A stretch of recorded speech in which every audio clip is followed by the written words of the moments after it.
After a long 7-game road trip, the Sharks come home trying to fight for their playoff lives, and they take pretty much the Colorado Avalanche out of the playoff picture with a 5-1 Sharks victory where John Scott scored probably one of the most fanciest backhanded empty netters you will ever see. And that's one of the subjects tonight on Pucknology After Dark. I am not Brody Brazil, but I play him on YouTube. So Brody, if you are watching, that intro is for you. Hello. Good evening, everybody. We have AJ Strong. We have Gentry Alexander, J Alexander 46. Chris JWS is a healthy scratch tonight. Why? I don't know. He just is. I'm not going to tell you what the whole thing is, but... Dude, Waldo's not going to find himself. Well, yeah, I mean, but we don't want him to be found. Anyways, for you to connect with us, use the hashtag Pucknology After Dark. You can tweet us directly, either Pucknology, the main one, at PuckGuy14, at AJ_Strong, at JAlexander46. We got that all of the way. Guys, 5-1, Logan Couture, 2 goals. Patrick Marleau gets a goal. John freaking Scott scored! It's a 3rd goal! Play the parade! The apocalypse is upon us. That's right. So, your guys' thoughts tonight? Go ahead, Gentry. From the start, it kind of seemed like it was going to be one of those lackluster games because the Sharks have this kind of tendency of not playing well against other teams' backup goalies, but they got the first goal in, and it just kind of went from there. I was really impressed by that second goal by Tierney. There was a scramble in front of the net, and they just kept battling for those rebounds, and it was great to see a third line crash the net and Tierney with the payoff and eventually the game winner. Loved it. And I think the highlight of the night, I think you got to give that pass from Logan Couture to Patrick Marleau, who scored, and it was a beauty of a pass, almost early Thornton-esque in his career. But yeah, that was my take on the night. And Stalock had a pretty good game too. How about we start him again? Well, I don't think you need to ask me about my opinion on that, but this is our 3rd, guys. Yeah, as much as that pass had me like,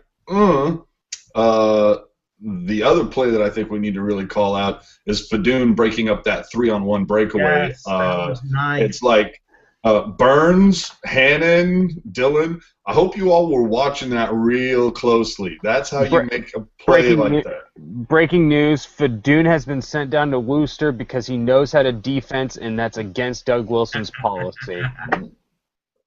Look at going to the stats, since Chris is not with us. Sharks outshot him 30-20, but here's the big thing. They had the lead in the 3rd, and the Sharks managed to outshoot the Avs. This is something we haven't seen for a long time. Usually we're used to the Sharks that take that 1 or 2 goal lead into the 3rd and just sit on it. They just pray and they just hope and that should be enough. And we played our 40 minutes. So tonight they actually outshot them. Power play, the special teams paid off for them. Went 50%, 1 for 2. They killed off the one power play opportunity they gave to Colorado. They were better in the face-offs. Hits were about even. Colorado blocked a lot more shots, but then again, they had 10 more shots to face. So that being said, yeah, that Fadoon play was the one that really stuck out to me. I'm wondering, speaking of the defense, are we going to see Tennyson on the horn getting the call if Hannon is joining this depleted defensive core now with Mueller out for the season? I haven't heard any word on Vlasic's return, And now with Hannon gone, are you kidding me? I would imagine Tennyson has to be the next one called up. I would have to think it's the same thing unless they, for some reason, go with Taylor Doherty. The thing, Who? well, who else are we going to bring up? I mean, it's Tennyson or nobody, really. But my point is that it's kind of a double problem because here you are with the San Jose Sharks, fighting for their playoff lives. Meanwhile, Worcester has a chance to take off before leaving for San Jose by going to the playoffs for like the first time in forever. So it's First time I think like 3 or 4 seasons actually.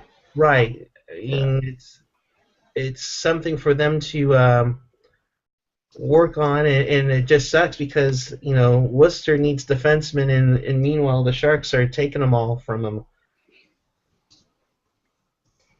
Let's talk about Stalock a little bit more. Let's. We really don't know what's going on with Nemo. I mean, it just is just horrible timing for Nemo to be sick, or whatever they want to call it. See, now here comes Stalock making a case for himself. He's 2-0-1 in his last 3. But is this is Nemo really sick? I mean, maybe he was. They mentioned a bug going around the locker room, especially between the goalies. But maybe that's just a convenient excuse to give Stalock an extended look, because why not? You need to have an educated, some sort of educated decision going into the off season as to what you're going to do for Niemi. And there's 3 things to do. You re-sign him, and he's probably going to want at least what he's getting paid now, if not more, or you trade him to somebody, but the value isn't going to be that high when it's one of those, it's going to be for what? A conditional pick? Or you're looking at maybe a 2nd or 3rd round conditional pick. I don't even think it's that high. If that. I think it's best case scenario, it's a 3rd round conditional pick, and it's based on if the team that you trade him to signs with him. If not, it'll probably fall down to a 4th rounder.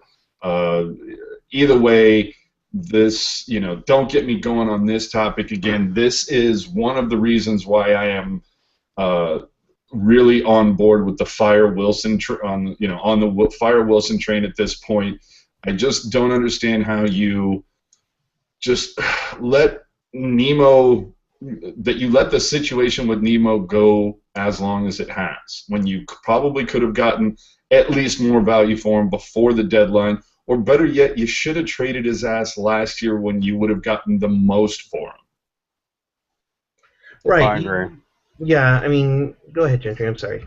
No, I agree, and you especially see that when teams needed goaltending earlier in the season, and you look at what Minnesota did when they traded the 3rd round pick for Devin Dubnyk, and that worked like gangbusters for him. I felt like you could have done something similar with Minnesota. I mean, we love giving Minnesota our players anyway. Why not just give them a goalie? I mean, what aren't they the Minnesota Sharks, and then we're the San Jose Wilds at this point? With all the trades that we've been doing with them over the couple of years. San Jose Wild Sharks is what I think I called them a few years ago when we were trading, for Havlat and Burns and Shepard and whoever else, Well, I'm glad to see Stalock getting some extended time. Start every 20 days bullshit, and I would imagine with back-to-backs coming up this weekend, he's going to get at least one more game. I would like to see him get Friday, So he has 4 in a row. Hopefully can find that rhythm. And then if you're going to put Nemo back in, give him the second game. But that's it's neither here nor there. We can get into the stay elect debate all day long. For the money, I don't think you're with what he's making. I think it's a deal. Take the extra money take that $3 extra million or $2.5 extra million that you're paying to Niemi and put that towards the incredibly porous defense that seems to be dropping like flies.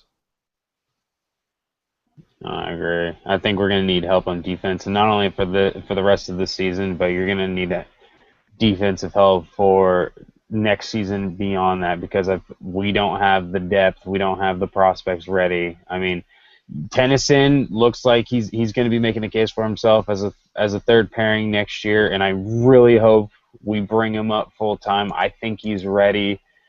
He looked great earlier when we had him, and we just didn't give him enough. We just didn't play him enough because we were trying to get, and I think he is more NHL ready than Mirko is at this point. I think Mirko needs maybe a season in the San Jose AHL affiliate, which we will get to later.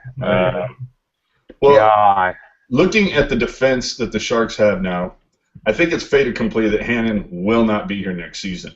Vlasic's going to be here. Braun's made a pretty strong case for himself over the last few months. Now that's another debate we can get into at some point.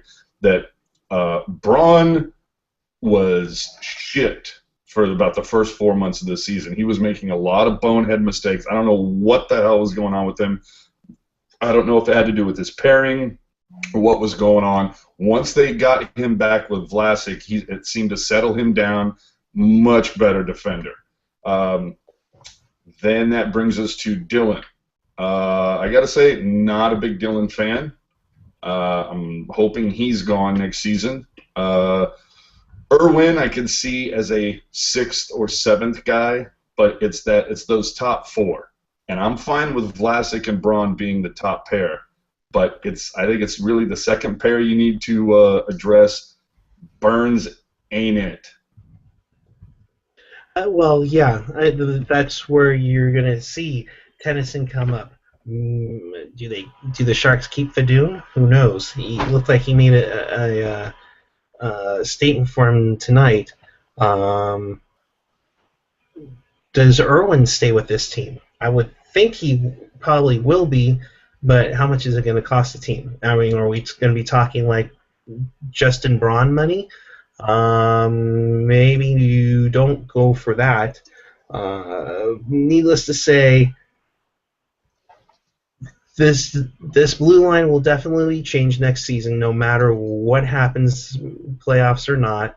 And whoever is the GM, if there is a change, should definitely reconsider putting Burns back forward. We can talk about it ad nauseum. Yes, I agree. Twitter, what do you think? Hashtag guys. Yes. Pucknology After Dark and at reply at one of us. J Alexander 46. There we go. There we go. So Pucknology After Dark, tweet any of us while you're at it, since you're watching this live. Make sure you hit the subscribe button, because this is where we have all the Pucknology After Darks going here from now onto this specific channel. It'll be your benefit. Sorry, go ahead. Well, I was just saying, Irwin's making $1 million right now. Braun's making 1.2, so they're not that far off. But I do believe Braun has a hefty contract that kicks in next season, where I believe he's making in the neighborhood of about 3.1, 3.2, somewhere in there. You're going to want to say that Irwin's probably going to want at least 2.8, somewhere in that neighborhood. Is Irwin worth that? Remains to be seen. The thing that worries me the most, as I'm sure it does all Sharks fans, is we all know how Wilson likes to hand out no trade clauses like candy on Halloween. Do not hand out no trade clauses. All it does is handcuff you. It gives you that little bit of extra salary room because somebody might take a hometown discount, and then what happens? You're fucked for 3 years because your hands are tied, because you can't move anybody, and now they have all the power. Dumb fucking move. Yeah. Well, let's take a look at some of your tweets right now, since we're talking about the goaltending situation. Chester Chivo has said Niemi is sick with a case of a low goals against average. Yeah! Wait, Yes. come on, where is it? Oh my god. There we go. Thank you. I thought he was just spending too much time at the casinos, you know. Yeah. Oh baby, oh baby, oh baby.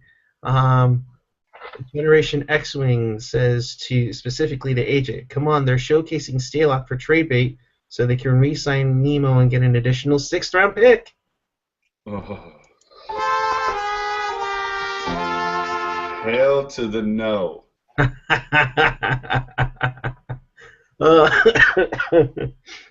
Which, you know, what's scary to think is that might actually be the case, to be honest. Our photoshoppers are doing themselves well already. Chester Chivo has just brought up this bad boy entitled "Staying Alive" with Oh, wow. with Joe Thornton Travolta and Doug Wilson in a nice little red dress there. Nice job, DW. Wow. Oh, man. Oof. So, well done, sir. Well done. and now we move out of the topic of the Sharks, out of the topic of the game, out of the playoff stretch for a moment, because one of the biggest stories throughout the season, and once it was announced that the AHL was going to establish a Pacific Division, was what the heck were the Sharks going to name it? Well, yeah, but we first started out with the Silicon Valley Business Journal leaking it out first, and then there was a meeting with some ticket holders. Thank you to whoever that is. Ladies and gentlemen, we can now confirm this will be the logo of your San Jose Barracuda. The music is kind of taken away from the logo. you know what? Eric has to push the camera onto him. That's what it was. But anyway. I have it on my Anyways, that is the logo for the San Jose Barracuda. Not Barracudas, Barracuda. And if you're asking yourself, what is that funky little swoosh behind the Barracuda itself? Well, guess what, folks? The team is being sponsored just like Ducksworth sponsored the Mighty Ducks in the first Mighty Ducks movie. The team will be sponsored apparently by Barracuda Networks, which logo is the one that you kind of see behind the Barracuda there, just fancified with a couple of little outlines to make it look like it's not a completely corporate logo. This does look like the work of the Sharks' official logo designer, Terry Smith, who's done both variations of the primary Sharks logo. Guys, your thoughts on the San Jose Barracuda? Much like the Sharks in February, it's uninspired. Oy. Um, AJ, this has been your hot-bedded topic ever since we found out the AHL was coming here. Let's hear what you think of it. I mean, I was just wanting them to like just announce it already. It was so silly. It took so long, and the fact that still to as it stands right now at the time that we're doing this, right after the Colorado Sharks game, the Sharks still haven't confirmed this. They haven't made it official. And I've also been told too that the plural of Barracuda is Barracuda. That's why there's no S at the end. And of course, it conveniently ties in with a longtime sponsor of the Sharks, the The one thing that has been said by a few people I've noticed on Twitter is that they believe that the Barracuda looks like a shark or a duck, and I'm not seeing that. But the logo renders to it how you want. I'm fine with it. I'd like to see a version without the Barracuda Network's fin in the back. I think that might be a little cooler, but especially if they sell gear without that network logo in the back. But let's be honest, if they're sponsoring and if they're pushing money onto it, that fucking logo is going to be there. So, what have you. I'm fine with it. Would I have preferred spiders or, yes, I would have preferred spiders. Can't really think of anything else that would have been more preferable to me. This is fine. I just think it's silly though that we've been discussing this name for like 3 weeks now and it's just now coming out. It's like, Jesus shit, come on guys. I know they've been sitting on this for a lot longer. Well, it's tough for me to say what I want to say because Terry Smith is a big inspiration for me graphic design wise. But I just don't like it at all. Whether or not the corporate logos behind the logo itself or whatnot, that's just, and I'll throw it up again, but I mean, I think they could have done a lot better job overall on the whole thing. I mean, for me, one of the big bones of contention is why did it have to be orange? Like, I get that it kind of matches the color of the stick. Well, you know what? Let the stick and the eyes kind of be that color, and that's what helps it stand out. I think it would have been fine if they would have had Barracuda in silver or whatever to match the actual Barracuda in the logo. Well, here's the thing: the Barracuda is in silver, which I find very interesting. That it's in silver, it's not in teal or orange. Mm. I will say this: there is a trend lately in the AHL that the minor league team will wear the uniform style of their NHL counterpart. Now, right now, Worcester wears the jersey styles that you see behind me, the original Edge look. I wouldn't be surprised if you do see the Barracuda logo on the next wave. Whoa! Let's not go any lower, or yeah. Just... This is going to become a different show entirely. If that's the case. We don't call it Pucknology After Dark for that thing now. Yeah, it's Pucknology, not pornology. All right. Yeah. I actually think they'll stick with the original Edge ones. Because they still have to differentiate. But here's my question: is because you're in the city that had that jersey and this jersey, wouldn't you think you go with a different template to try to push jersey sales? I mean... Oh, I'm sure they'll come up with something. I mean, people that have these jerseys are like, well, I don't need one. It's just a different logo on it. And well, it'll be a different logo on the front. Chances are one of the shoulders will feature a shark, and the other logo, the logo on the other shoulder will probably be like an AHL patch or something. Or, let's be honest, at this point, it wouldn't surprise me if it's a Barracuda Network logo. Pretty much. I mean, I'm sure they'll probably get away with it somehow. I wouldn't be surprised. You know how the Sharks have that tertiary logo of the diamond with the fin in it that they it's almost never used for anything? It wouldn't surprise me if that double fin in the background of the new logo is that tertiary logo patch that they put. Which it wouldn't be too bad, to be honest, and that's fine. But here's the thing: they should have put the diamond fin logo on this current jersey too. But no, they don't. They don't want to do things right, apparently. It remains to be seen. I'm just, there's one less piece of drama that the Sharks don't need to worry about anymore. Um, you know, going into the off season or into the playoffs. And speaking of playoffs, nice segue, Eric. Let's take a look at the standings as of right now. So the Sharks actually leapfrog Dallas right now with 5 games left. They're at 85 points. You see Calgary is at 91 with 5 to go. But you also see Winnipeg, which is a very interesting spot, at 90 points with 5 to go. Yes, LA still has a game in hand, but their schedule is a lot more tougher. San Jose, as of this moment, does not play any teams that are in the playoffs their last 5 games.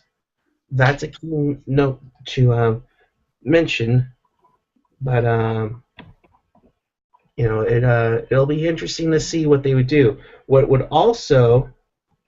Um, what would also be interesting is if you do steal that last wild card spot from Winnipeg, guess who you're going to be playing round one?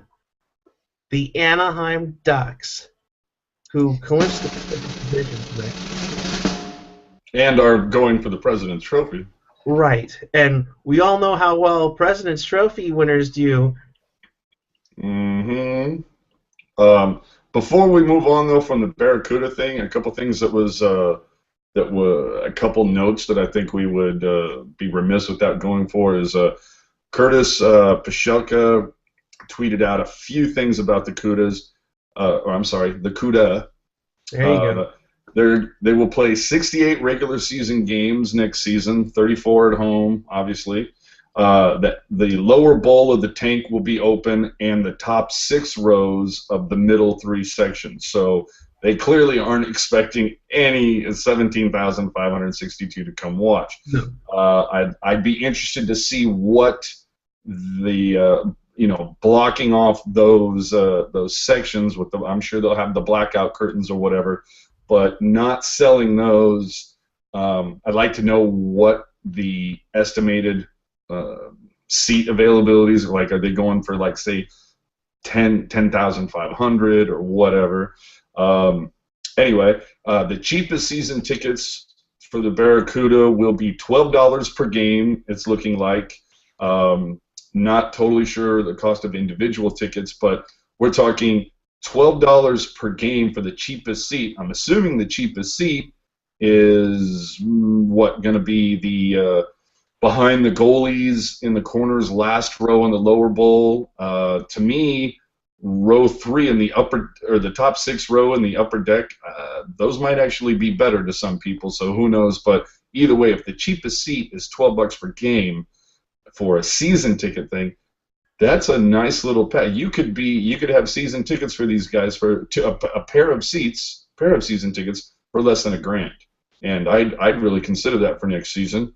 And the most interesting thing, and this is the thing that really gets me fired up, is that it looks as if there will be some weekend doubleheaders where the Barracuda would play at 1, and then the Sharks would come back and play at 7 or 7:30 that night. Now, how awesome would that be to just a whole day of, go down to San Pedro, maybe get a little Peggy Sue's, a little breakfast, whatever, walk down Santa Clara Street, catch the minor league team. It's over by, say, 3:30, close to 4. Walk back over, head to ISO Beers or whatever, Original Gravity, burn a couple hours there, maybe get a little lunch dinner thing going on, and then right back to the tank. I mean, that's perfect day in my world, man.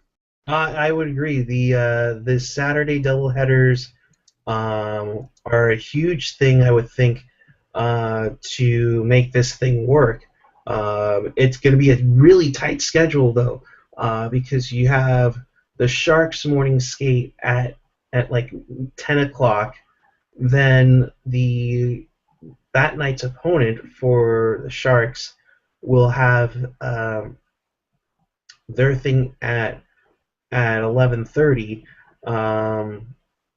I'm almost ventured to think you have the game at like 1:30, You clear the place out by 5 o'clock.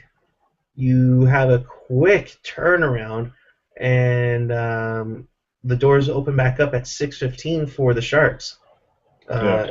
I mean, it's something that I don't think we've really seen ever before from a team, and apparently two teams are going to do it. Let's not forget that with the whole change around with the OHL Belleville Bulls, they are moving to Hamilton, Ontario, where the Montreal Canadiens minor league affiliate is at. The Montreal affiliate moved to St. John's, where the Jets affiliate is, and the Jets affiliate is actually technically going back home to Manitoba, which I'm assuming they'll be called the Moose again. So you're going to see two teams actually play their home games on the same ice. It'll be interesting to see how that works. I think they're going to be playing.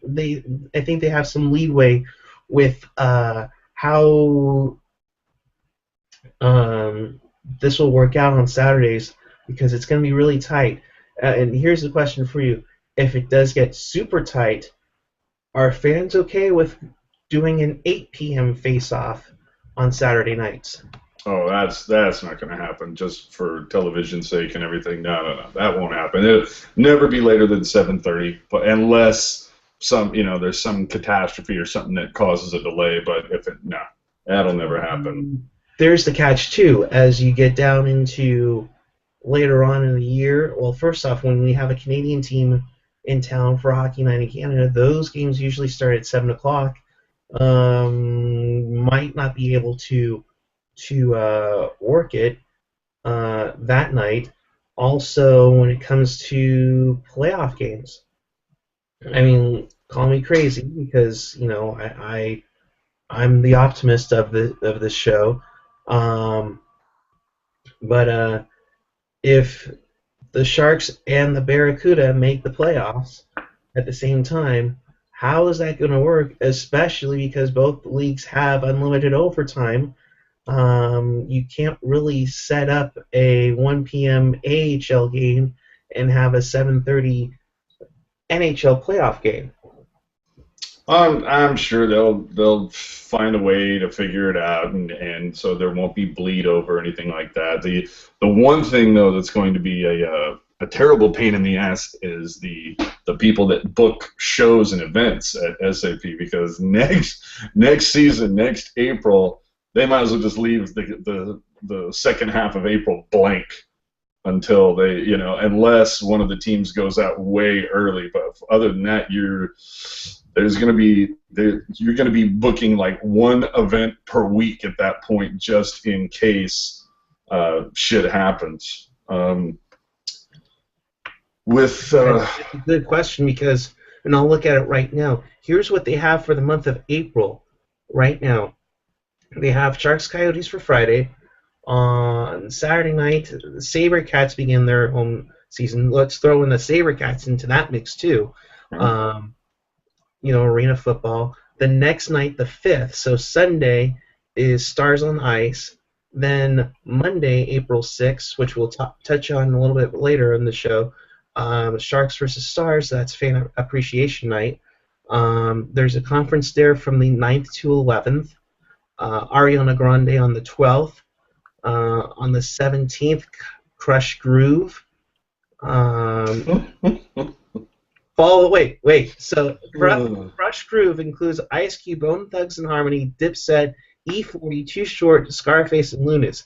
You know what comes in the next night?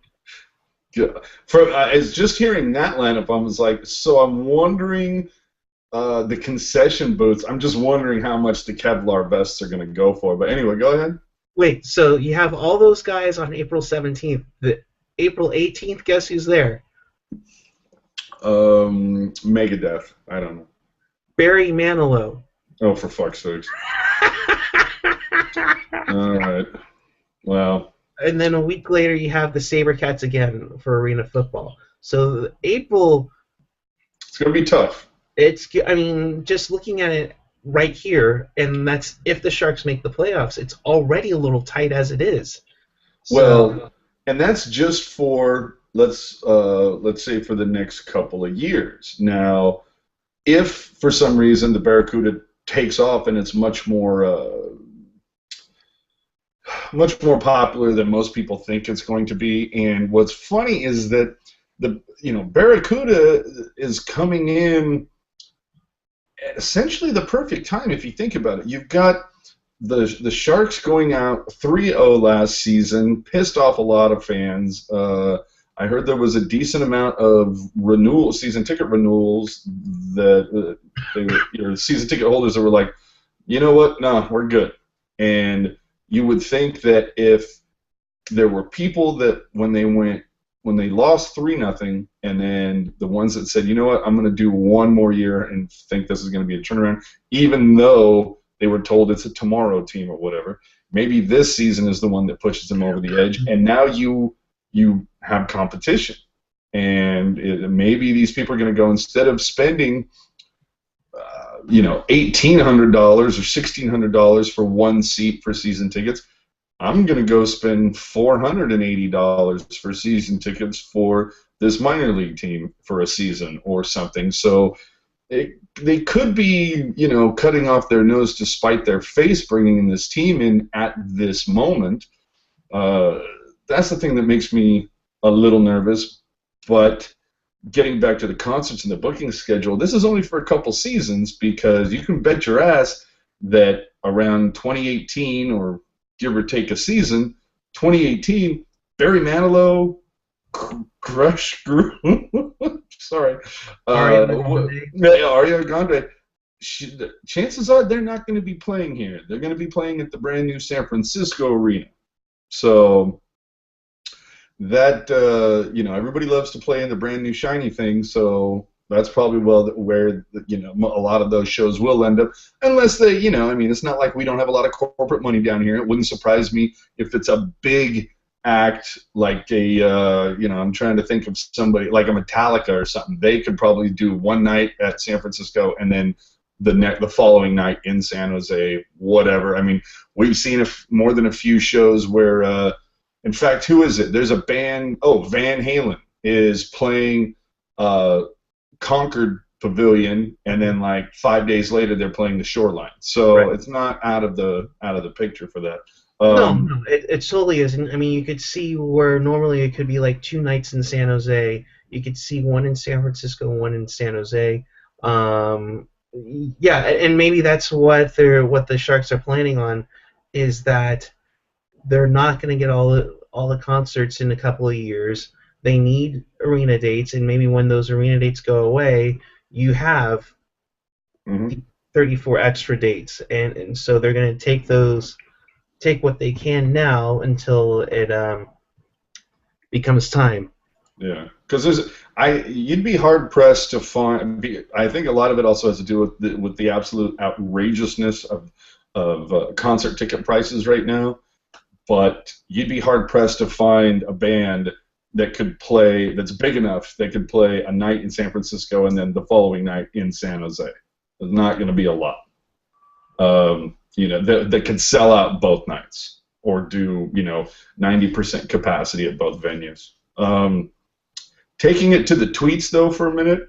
Go for it. Our resident follower Jacob. From what I remember, he's a younger fellow, but he's clearly gotten into the sauce a little bit. He's tweeted us some lines for next year, and he says Pavelski, Jumbo, and Burns on the top line. Chances of that happening probably about 2% because of the stupidity of the front office forcing Burns on D, whether McClellan wants it or not. His second line, Marlowe, Couture, and Wingels, not bad. No, not bad at all. Third line, Nieto, Carlson, and Tierney.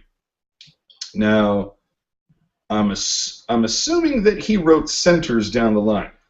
Tierney would be centering that line, not I think that's what the case would be. I think Tierney would be the center, and then Carlson would be the winger. Now the really interesting line he has for the fourth, he has Torres, Hertl, and Torres. Now, Torres is a good player, but I don't think they can just put – I don't think he can, duplicate himself. So That'd who be knows? really interesting to put Hurdle out there on the fourth line with Torres and I would guess Ben Smith actually.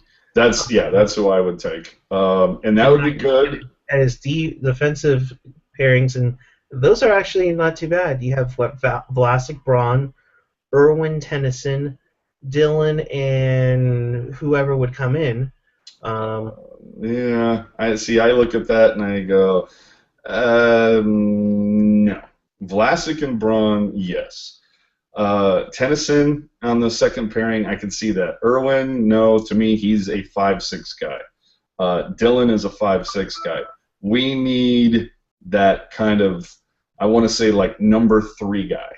We need the strong number 3. It's either got to be, I'll take Ekman Larson. Can we do that? I mean, we need just somebody. We just need a strong second pairing to complement Vlasic and Braun. They're not playing so many goddamn minutes to ease off the pressure a little bit. So I'm like I've said, I'm hoping Hannon and Dylan. I'm just not digging what I'm seeing from them. Obviously Hannon's gone, but Dylan, nah. Time for you to vamoose, bro. And as you said about Mueller, I think it's another Rathje situation in that they tried to bring him up way too fast before he was ready, and yeah, it seems to be like they're the only ones that don't seem to be aware of that. Yeah, I don't understand why they rushed him. Only in the fact that I guess they were thinking he'd be a whole lot better than Tennyson or Fadoon, or for that matter, Hannon. Yeah, they just kind of messed up a year with him, and it's sad to see that he's gone with the season with the injury. See, I can see Fadoon and Irwin as the bottom pairing, but like I said, we need that stud number 3 guy. That's what I'm looking for. Generation X-Wing on the logo leaking out, although technically they had a special private meeting that I had a number of people there. 3-Eye Puck, Trisha, thank you for showing off those pictures along with Curtis Pachelka from the Merc. So that is the actual logo for it. But Generation X-Wing is like, come on, AJ Strong, the Sharks won't confirm it, just like Drew's departure. It's leaked, and then that's it. Well, and how Sharks is it to do this to leak it on, not I'm saying that they leak it, but that it actually gets leaked on April Fool's Day. So many people on some different Sharks boards that I was on or wherever I was, half the people thought, okay, this is April Fool's, right? Like, that can't possibly be it. And I was just like, you know what really set it off for me, and it's one of the things you had pointed out, is the gentleman who designs these did the original Sharks logo, did whether it was the lasers or whoever, all those fantastic logos that he's done. Lasers, he's done the Earthquakes, he's done the Sabercats. He did my minor hockey club in Oakland. He's done a number of logos. Yeah, and as soon as I saw it, that's the first thing that reminded me of was him, and I went, yeah, this is real. Yeah, this is legit, and I'm trying to pitch, what I'm trying to see, and Generation X, or I'm sorry, Chester Tivo tweeted out a picture without the with the corporate logo behind it. Oh, really? Look too bad. Well, let's see. And of course, for me, again, loving teal so much, I would love to see that Barracuda in teal, or for that matter, the original teal, and seeing what that actually looks like, because now it doesn't look that bad. Yeah. To which Generation X-Wing replied to him, "Still looks stupid as hell. Swim the Cuda in the fins and make the logo silver." Shark 49, Daryl, good evening to you, bud. Just give the SJ Barracuda leftover black armor or Stadium Series jerseys. Tens of them will sell. Yeah, tens of tens. Come on, we need to get things for him. There we go. Hi-yo. Generation X Wing again. They don't ever schedule AHL and NHL playoff games on the same day in the same venue. Well, obviously not, but I don't recall them having this situation before, really, where they actually played where the AHL and NHL call the same venue home. We all know about how the Flyers and Phantoms, the Flyers had moved into their new arena, and then the Phantoms came and played in the Spectrum for so many years. But yeah, it's gonna be interesting to see, and especially if the Jets and their minor league team make it, because that's gonna just create a havoc on the availability of their arenas. Um, it's gonna be very, very interesting how it says. By the way, if you're wondering where Gentry went, he went out. Sorry, Pucknology After Dark fans, my internet at my place is crappy. Hopefully, I'll get the issues resolved by next show. Totally understandable, Gentry. We forgive you. No problem. Thanks for letting us know, and have a good night. He started a new job as well, so good luck to him. Just making sure I'm not missing anything on the tweets. I think we covered everything. Oh, Chester Chivo once again says the only way to ensure Torres ever plays with the Sharks again, Klomhen. I wonder if both would get suspensions. They would, and it'd probably be 10 games. And it would be for too many Torres on the ice. Oh yes, absolutely.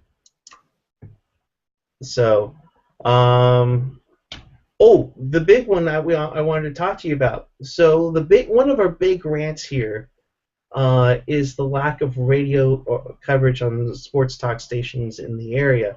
Lack of radio coverage, you say? Hold on. We're warning people right now. This could get on an AJ rant. Hang on.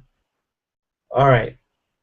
The Washington Capitals, and this is from a tweet that NHL and NBC Sports put out today. The Washington Capitals are apparently going to have a 24/7 radio station of their own. Sounds like starting next year.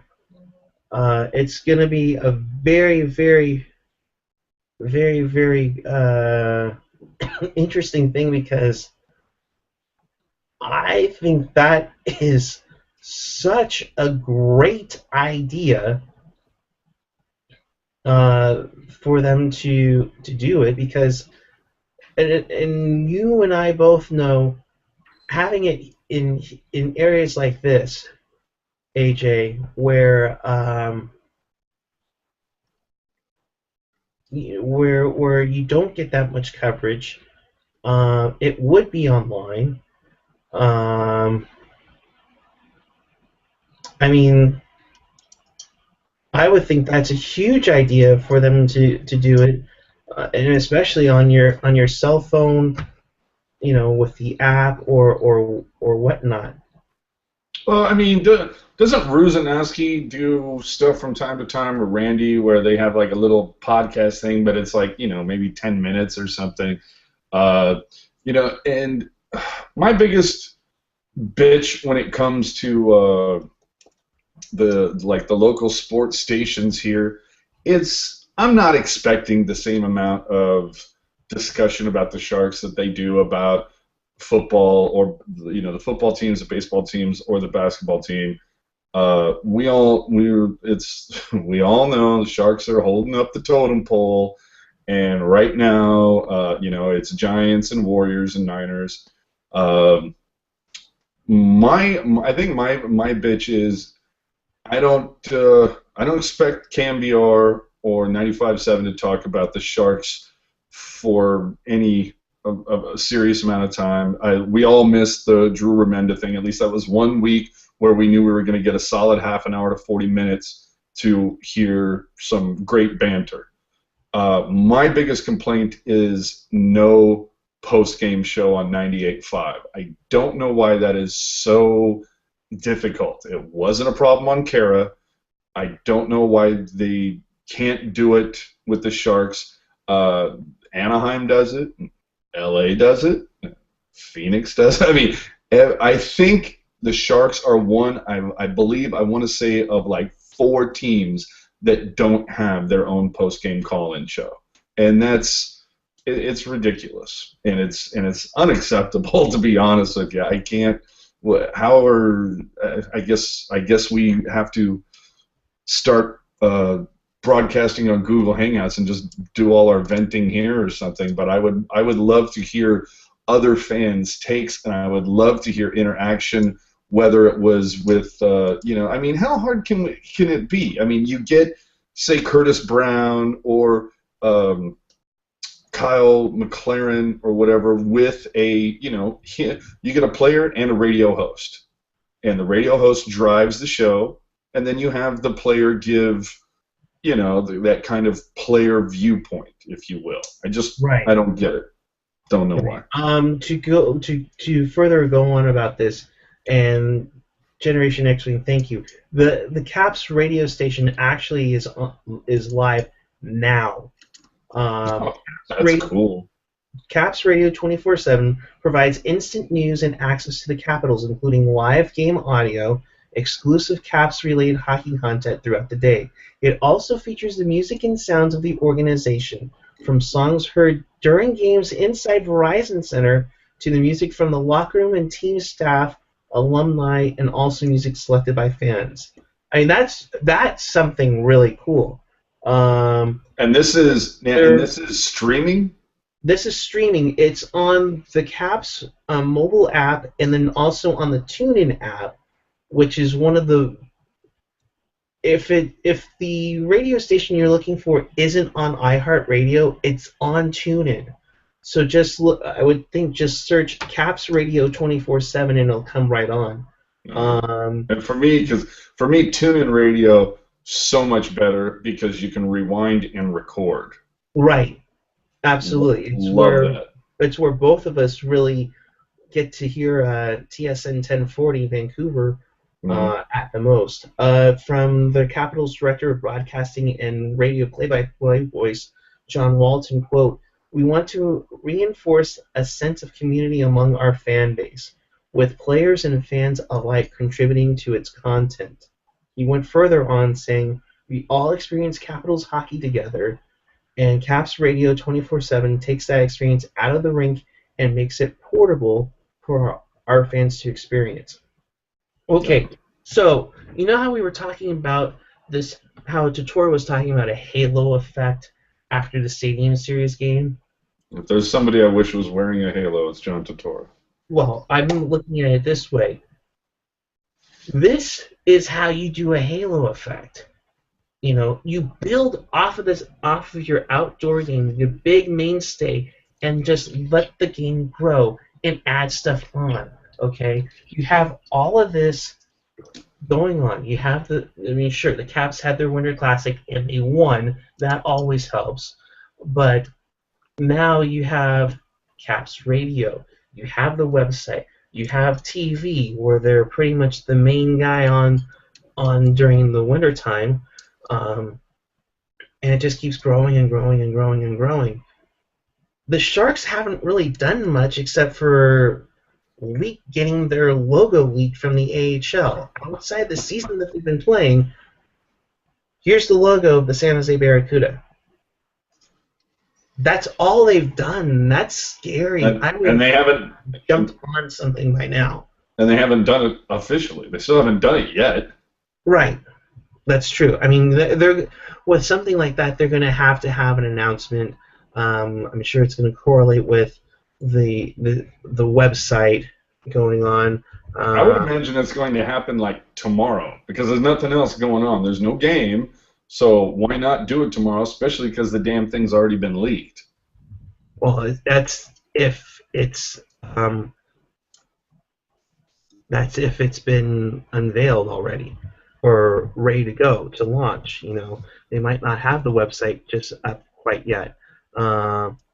It looks like SanJoseBarracuda.com and SJBarracuda.com are coming soon. So nothing is set in stone per se. And SJ Barracuda and at SJ Barracuda and at SJ Barracudas are sitting here parked right now. Their tweets are protected and blah blah blah, so it's parked. So it wouldn't surprise me if it's not parked in the next 24 to 48 hours. Right. But getting back to this, okay, so we have an AHL team coming.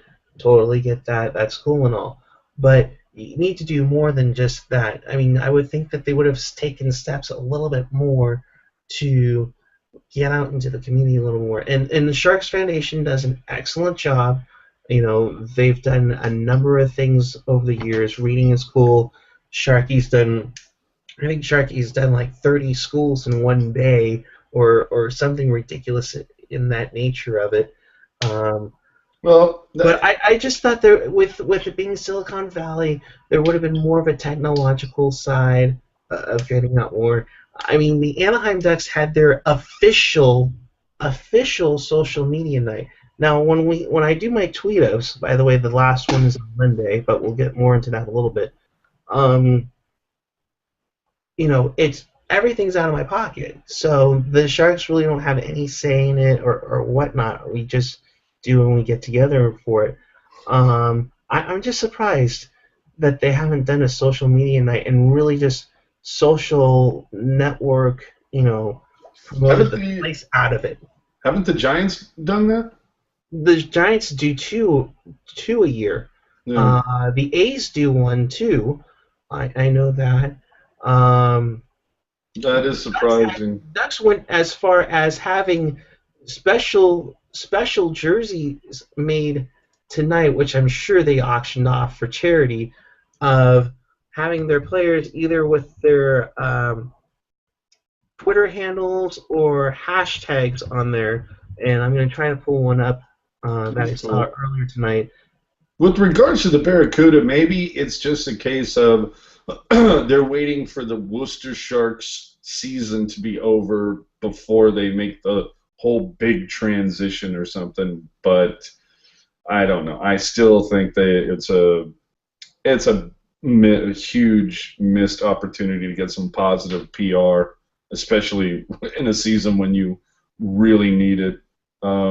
Before you get to that, there's a okay. Well, let's talk about this for a second. Yeah, this was from the social media night for the Ducks tonight.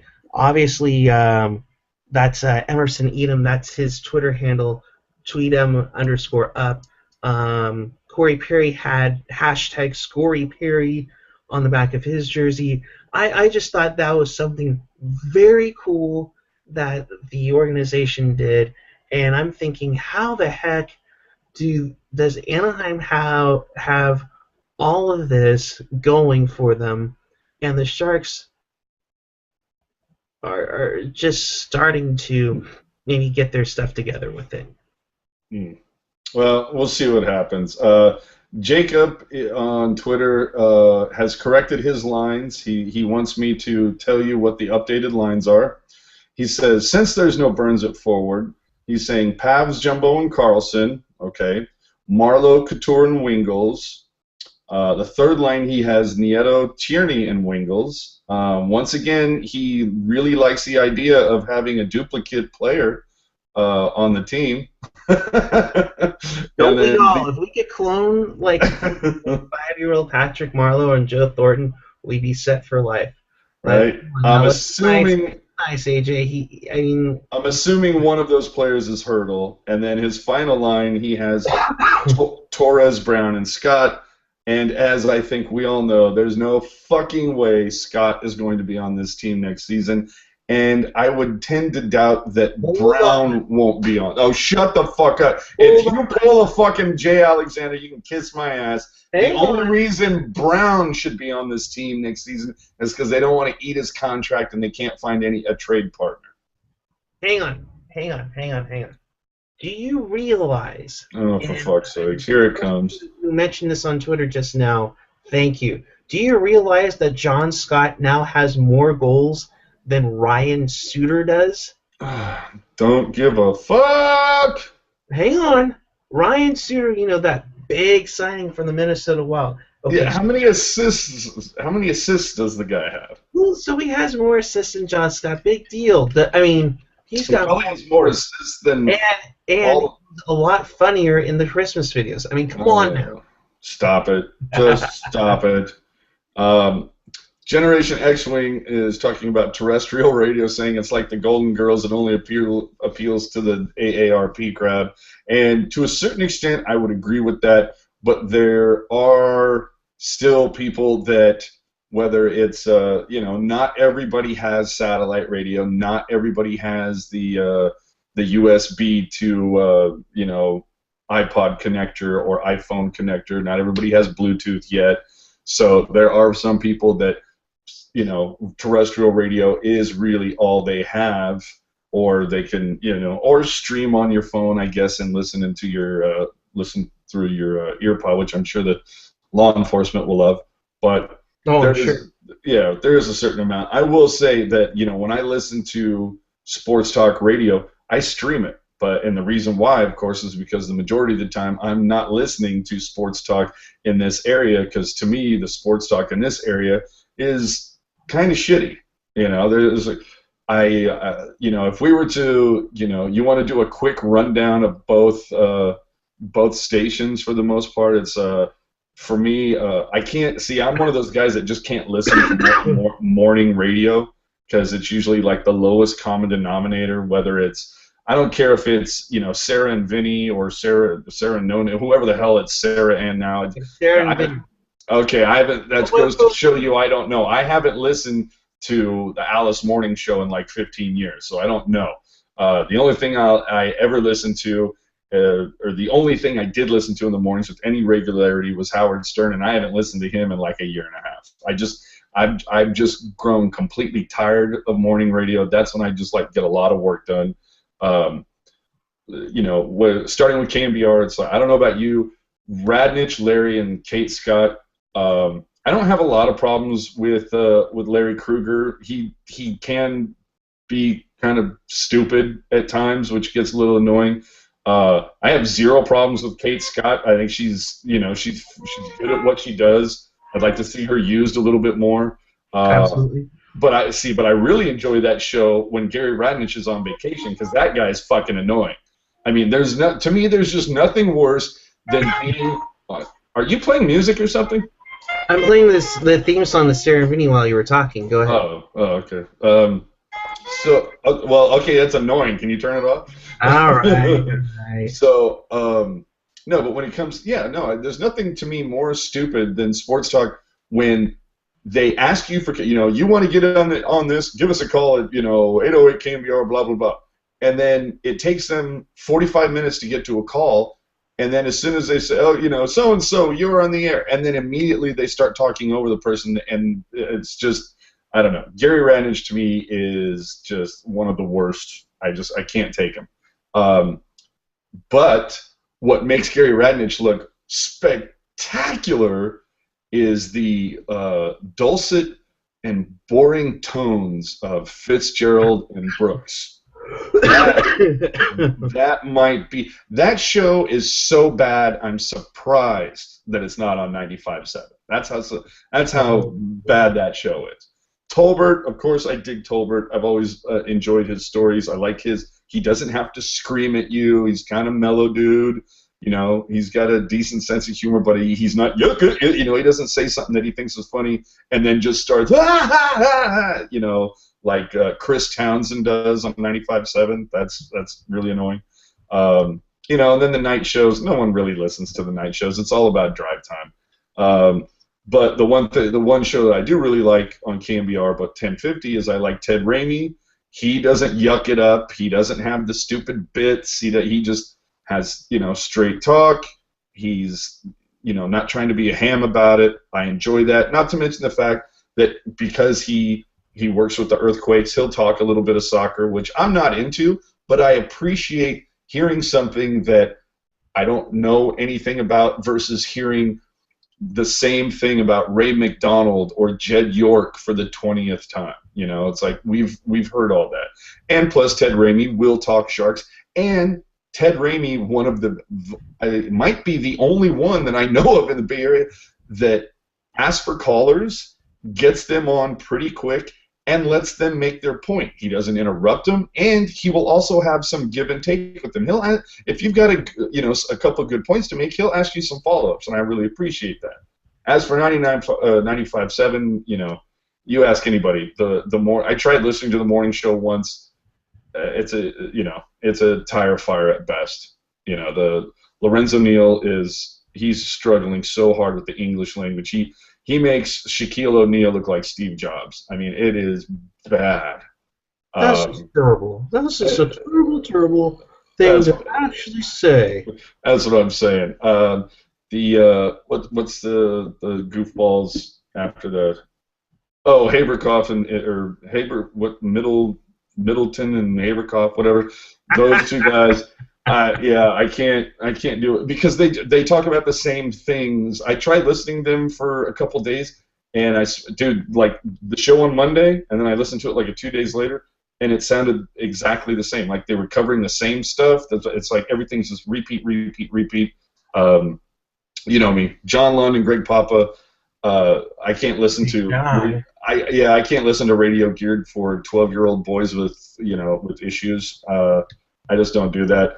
Damon Bruce, I like him for the most part, except for his hockey takes are very ignorant. You're talking about the fact that I don't know how many times he's blamed the Sharks for losing on squarely on Thornton and Marleau, as if those are the only two guys on the ice. He never mentions the defense. He never mentions the numbers on the special teams or anything like that. And one of the dumbest things... Quick excuse when you don't know it all. That's all. Yeah, and one of the dumbest things I've ever heard is during the height of the whole Thornton versus Doug Wilson thing, Damon Bruce said that Joe Thornton lands harder sentences than he does checks. Because, that's why you brought Thornton to San Jose, to hit people. That's one of the stupidest things I've ever heard. So, and then, like I said, the evening show, nobody listens to that because you're watching the games and whatnot. And I would consider listening to the evening shows if, like, the Giants or whatever, if they did fucking post-game call-in, those assholes. So, anyway, that was my little rant for the night and my little vibe. My little vibe for radio, but as we talked about, this is king right now. We just listen to, what's on the stream. Let's put it this way: the problem in the Bay Area has been for a while when the Sharks went FM, whether it was Kara or K-Fox, was the reach of their flagship in the Bay Area to certain areas up here. I live in Concord, and the K-Fox feed only maybe gets up to maybe Pleasanton, if not the Sunol grade. And so, therefore, you don't get much up here. So the TuneIn Radio app, and along with, I'm sure, with the 98.5 K-Fox app and the Sharks app, are the only real ways I can actually listen to the game live, because of the delay, of course.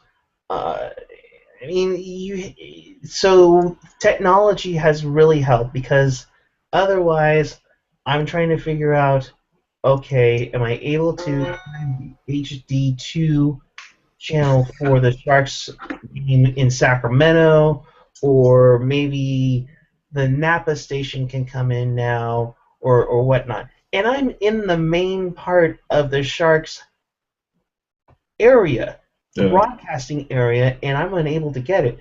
There's a better way to do it. They can get it better in, like, Fresno or in King City or somewhere, but in Concord, no. But the best part is that you can use your phone. At least that's my point. Yeah, at least you can stream this. It's not like MLB.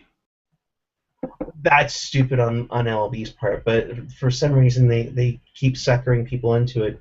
And I believe the NHL is the last team, maybe the NBA still allows it, where they have their radio feed available without any problems. Yeah, So I would. That's my whole thing. Is I love that the NHL allows streaming of that. You would think that with the football with NFL next year finally lifting those retarded blackout restrictions, that maybe this opens up a conversation for lifting also the streaming thing, because there's been plenty of times where maybe there's something that I need to run a couple of errands or whatever, that there's a conversation that I want to listen to, and it's like I don't want to have, I hate sitting in the car listening to the radio, like, because a lot of times you're like, Jesus Christ, just make your fucking point or just get on with it. How great is it, though, when you're listening to something, you just have your earphones in and you're streaming.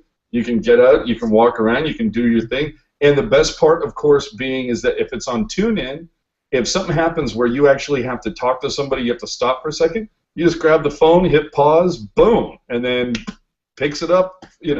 Love that about TuneIn Radio. I wish iHeart used that technology, but it's fantastic. That's one of the things that I love. Thank God that K-Fox got that right. Darn sure. Yeah, thank God K-Fox got that right, man. Yeah. We will transition with the back-to-back weekend series with the Arizona Coyotes. They are obviously tanking for McDavid. The Sharks are obviously trying to go for it, and they still have a shot at it. Personally, either a wild card or the number 3 spot in the Pacific. What are you looking to see besides maybe a split between Stalock and Niemi for the games coming up this weekend against the Desert Dogs?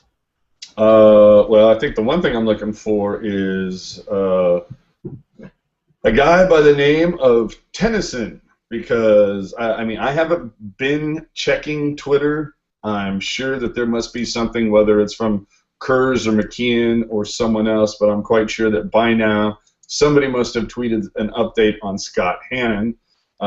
So hopefully we'll know more about that, if not tonight, tomorrow.